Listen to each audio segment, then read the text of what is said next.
WNBA fans are bracing for impact because it looks like Caitlin Clark might have gotten injured again. And she has missed nearly half the games this season with a quad injury and then with a groin injury. Here's the play where it happened. She's dribbling down, she pushes off, she makes this pass to Kelsey Mitchell on the back door. And then you can see when she's running back to the other end of the court, she's grabbing her right groin. You could see it on her face right after that play, like something went wrong. The Indiana Fever closed out their road trip with an 85-77 victory over the Connecticut Sun at TD Garden, but the win came at a devastating cost that could derail everything the WNBA has built around their biggest star. With just 40 seconds left in the game, Caitlin Clark aggravated her groin injury after being subjected to relentless physical abuse that the referees completely ignored throughout the contest. Stephanie White, congratulations. Amber Cox, way to go. Kelly Krauskopf, you did it, girl. You really did it. Way to rush Caitlin Clark back from injury time after time after time after time. To the point where she's tearing and crying on the court because she felt something in her groin. You three ladies couldn't manage a kid's lemonade stand. This wasn't just another minor setback. This was the inevitable result of a league that has systematically failed to protect its most valuable asset. Clark, who had already missed 9 games this season due to multiple injuries, was forced to grab her right groin and walk off the court in visible pain after making what should have been a routine assist to Kelsey Mitchell. The sight of the WNBA's biggest star covering her head with a towel on the bench, tears streaming down her face, should serve as a wake-up call to everyone involved in this league.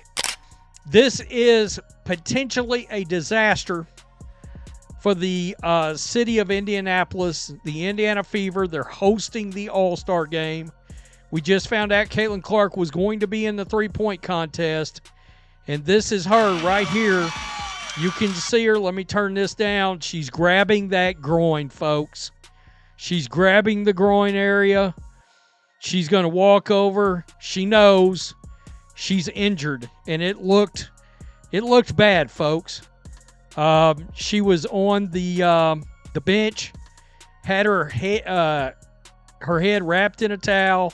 She's crying. She's in pain. The breaking point came when Fever head coach Stephanie White was forced to call a timeout not for strategy, but to address the blatant aggressiveness being shown toward Clark by Connecticut defenders. The timeout was a desperate plea for the officials to gain control of a game that had spiraled into organized chaos, with Sun players treating Clark like a punching bag while the referees looked the other way. And whether it was pain or frustration or a combination of both, you could see it weighing on her. Now, she had snapped at a referee earlier. She had held her head down in the midst of her shooting slump. So maybe some of this is just all of that coming to a head, especially knowing that All-Star Weekend is coming up from Indianapolis. I think it was pretty clear that tensions were rising, right? White had said after previous games where similar incidents occurred. When the officials fail to manage the game effectively and permit that kind of play, especially when it's been ongoing all season, you have competitive women who excel at what they do. When they're allowed to play aggressively, they will compete fiercely and support their teammates. From 3, so on the road this season, Caitlin Clark is a combined 1 for 32 from three-point range. Very unusual. She's hot. Breon January having to hold her back. We'll take a timeout.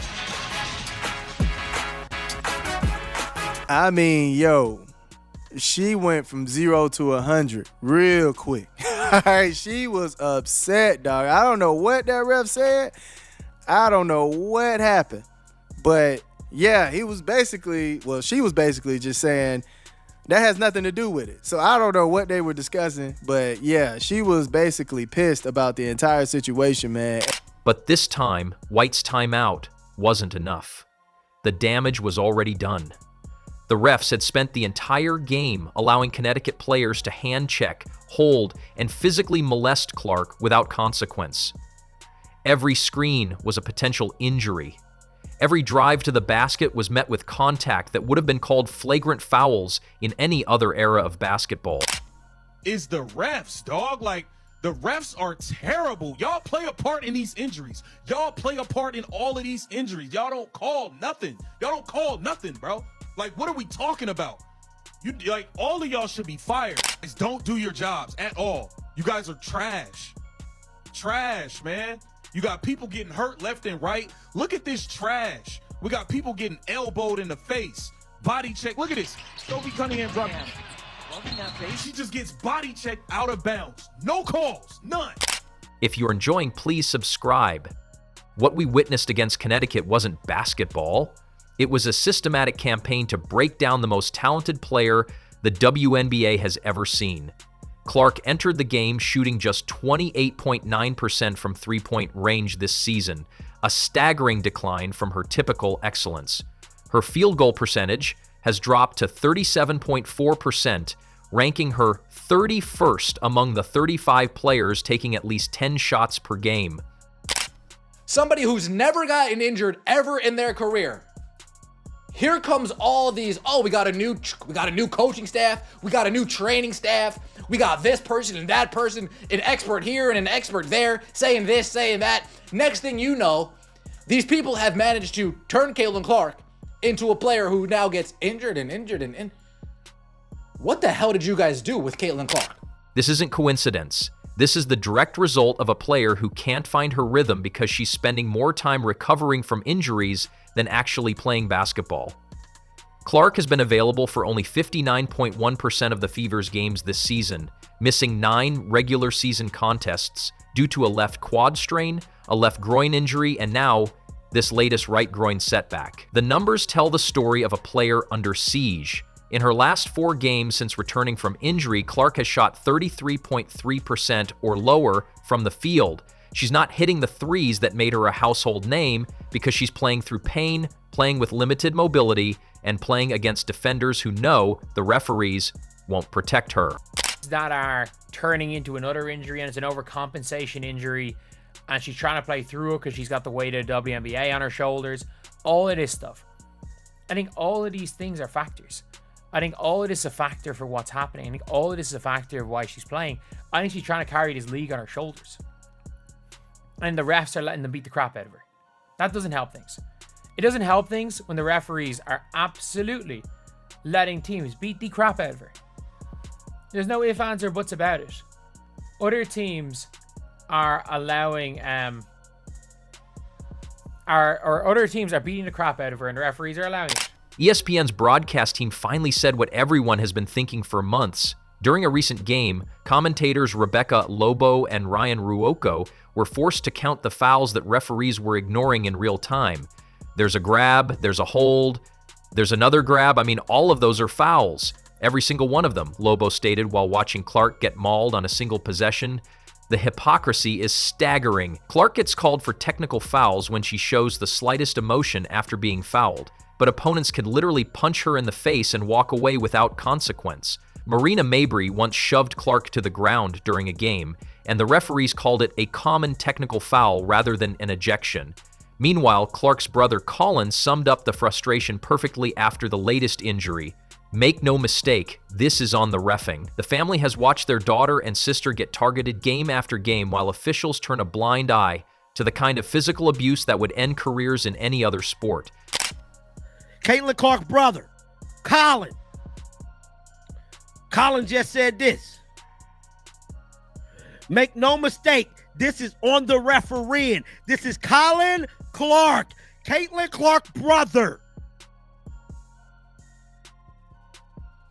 This is Caitlin Clark's brother right here. Colin Clark. The league's failure to protect Clark isn't just morally wrong, it's financially catastrophic. When Clark misses games, WNBA viewership drops by 55%, with average audiences falling from 1.81 million to just 847,000 viewers. Her return game against the Liberty earlier this season drew 2.2 million viewers, making it the 3rd most watched WNBA game ever on A. But now, with Clark potentially missing the All-Star game in Indianapolis, the event she was supposed to headline as team captain, the league faces a public relations nightmare. The 2025 All-Star Game was specifically designed around Clark's star power, with the three-point contest and skills challenge scheduled for July 18 19 at Gainbridge Fieldhouse. If Clark can't participate, the WNBA will lose millions in revenue and credibility. Tickets for All-Star Weekend sold out within 7 hours specifically because fans wanted to see Clark perform in her home city.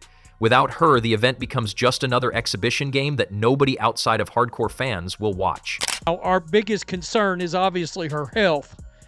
And I got to tell you, I can't see her playing tomorrow. I cannot imagine her playing doing the three-point contest or being in the All-Star game now. All right, which is brutal. I was so fired up to see it. But she needs to set, folks. She needs to set. This is the power of Caitlin Clark right here. This is the crowd prior to the game. These are all Fever fans going into a road arena in Boston. Look at that. This isn't the first time Clark has been injured due to referee negligence, and it won't be the last unless the league takes decisive action. Earlier this season, she missed 5 games with a left quad strain after being subjected to similar physical abuse from the New York Liberty. She then missed another 5 games with a left groin injury after defenders were allowed to hack and grab her without penalty. The pattern is clear. Clark gets targeted, the refs ignore obvious fouls, she plays through pain until her body breaks down, then she misses multiple games while the league loses viewers and credibility. It's a cycle that's destroying both Clark's career and the WNBA's growth potential. Paige Beckers, who will face Clark in the upcoming All-Star game, has called the expectations placed on Clark inhumane and criticized the physical treatment she receives. The pressure that she's put on every single night to perform at the level that she does, it's inhumane, really, Blucher said. Like to expect people to be perfect and to not have off games or off nights. What's up with ESPN? Like, do they have trolls for their producers? Like, they always kept throwing shade at Caitlin Clark, throwing up, oh, how many, like, yo, this girl's coming off an injury. She's coming off an injury. Like, there's no point of keep showing the graphic. Oh, the last time she made a 3, it was so unnecessary. To me, it's kind of like bullying at this point. They're a joke, bro, because they don't do that with Angel Reese when her shots are not falling. Like, she's below 40%. Do they ever show that? No, they don't do that. They don't do that with any other player, but they do it with Caitlin Clark. I hate that, man. Pam Ward, she's an old hag. The WNBA's failure to protect Clark is having cascading effects throughout the league. Her shooting percentages have plummeted as she's forced to play through injuries and constant physical harassment.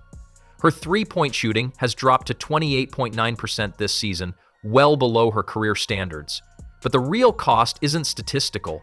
It's the message being sent to young players, fans, and potential investors. When a league allows its biggest star to be injured through negligent officiating, it demonstrates a fundamental lack of professionalism and player safety standards that will drive away talent and viewership for years to come. Clark's injury against Connecticut was the culmination of months of referee incompetence. She had already suffered through games where she was fouled on nearly every possession without getting calls. The broadcast teams have started openly criticizing the officiating, with multiple commentators calling out missed fouls in real time.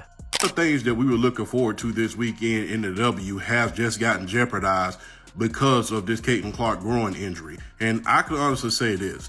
I don't believe that the Indiana Fever are doing a hell of a job at protecting their greatest asset, because if it were me doing this and I was in charge of this team, I would take the Jerry Krause approach that he took with Michael Jordan after he broke his leg. Now, granted, Caitlin Clark's injuries have not been as severe as Michael Jordan's were back in the 80s, but hear me out on this. The minute that Michael Jordan got hurt, Jerry Krause held his ass out as long as he could. It wasn't because of any draft pick, it's because you're trying to protect your greatest asset, because you know without that great asset, you're going to lose your job and the team doesn't have a chance to win.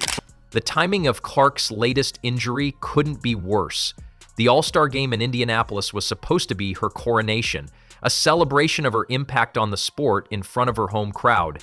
She was named team captain after receiving the most fan votes in WNBA history, 1,293,526 votes, and was scheduled to make her debut in the three-point contest. Now, with her availability uncertain, the league faces the prospect of hosting an All-Star game without its biggest star. The economic impact would be devastating. The event was specifically marketed around Clark's participation, with merchandise, ticket sales, and television programming all built around her presence. If Clark misses the All-Star game, it will be the third different injury to cost her games this season, bringing her total missed games to 10 out of 22 available. For a player who had never missed a game in her collegiate or professional career before this season, the pattern of injuries is deeply concerning and directly tied to the physical abuse she's enduring. You get injured, you know in your mind how bad it is. You know, because throughout the game, she probably felt a little tingle throughout the game, and she was trying to manage it. She was trying, to avoid it. And then it happened. And then the little tweak happened. It's like, fuck, I did it. Like, I couldn't avoid it. Reminds me of the Halliburton injury. See that shit just make you want to fucking just break down. So how about we do this? How about we do not participate in putting pressure on this kid to come back? I mean, is that so much to ask? The WNBA is at a crossroads. They can continue to allow referees to ignore obvious fouls against their biggest star, watching viewership decline, and risking permanent injury to the player who single-handedly elevated the league's profile. Or they can take decisive action to protect Clark and ensure fair officiating for all players. The choice should be obvious, but the league's track record suggests they'll continue to prioritize maintaining the status quo over protecting their most valuable asset. Clark's latest injury is a direct result of referee negligence, and until the league addresses this systematic problem, we'll continue to see their biggest star get pushed around with no consequences. I ain't one to, say a lot of stuff about overseas and stuff like that, but I don't know, man. It's looking like Caitlin Clark might have to go overseas, bro, at this point. Because this damn league is looking spooky. It's looking real spooky. The WNBA built its recent success on Clark's star power, but they're systematically destroying the foundation of that success through poor officiating and inadequate player protection. When Clark finally decides she's had enough of being treated like a punching bag, the league will have no one to blame but themselves for the collapse that follows. The refs let Connecticut Sun players abuse Clark for 40 minutes, and now she's injured again. The pattern is clear, the consequences are devastating, and the time for action is now. The question is whether the WNBA will finally step up to protect their biggest star, or continue to watch her get pushed around until there's nothing left to protect.